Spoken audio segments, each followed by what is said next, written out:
இந்த கடன் அதிகமா யாரெல்லாம் வாங்குவாங்க?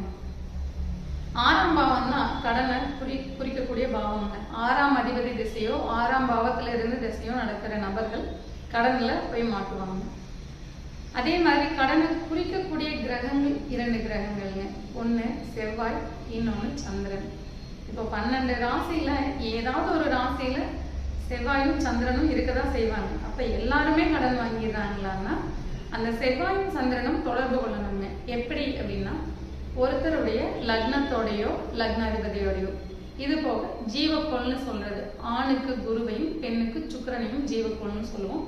இவங்களோட செவ்வாயோ சந்திரனோ தொடர்பு கொள்ளும் போது இவங்க கடன் வாங்குவாங்க. செவ்வாய் தொடர்பு கொள்ளக்கூடிய நபர்கள்லாம் ஒரு ஈகோக்காக கடன் வாங்குவாங்க. இப்போ உதாரணமா ஒரு சனியோடையோ 10ஆம் பாவத்தோடையோ ஒருத்தருக்கு செவ்வாய் தொடர்புல இருக்கு அப்படின்னா அந்த நபர் தன்னோட தொழில ஜெயிச்சு காட்டணும் அப்படிங்கிற ஒரு வெறிக்காக கடனை வாங்கி மாட்டிடுறாரு. இதுவே சந்திரன் சேர்ந்தவங்க என்ன செய்வாங்கன்னா ஆடம்பரத்துக்காக அந்த தொழில் ஒரு 10ஆம் பாவத்தோடய சனியோடய சந்திரன் சேர்ந்திருக்கும் போது அந்த தொழில் நிறுவனம் ஓரளவு எளிமையா பண்ணுனா போதுமானதா இருக்கும். ஆனா இவங்க கடனை வாங்கி ஆடம்பரமா பண்ணி முடிச்சுட்டு அதுக்கப்புறம் கடனை கட்ட முடியாம திணறுவாங்க.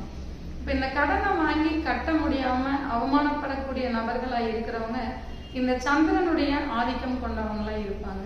இப்ப நம்ம அவசரப்பட்டு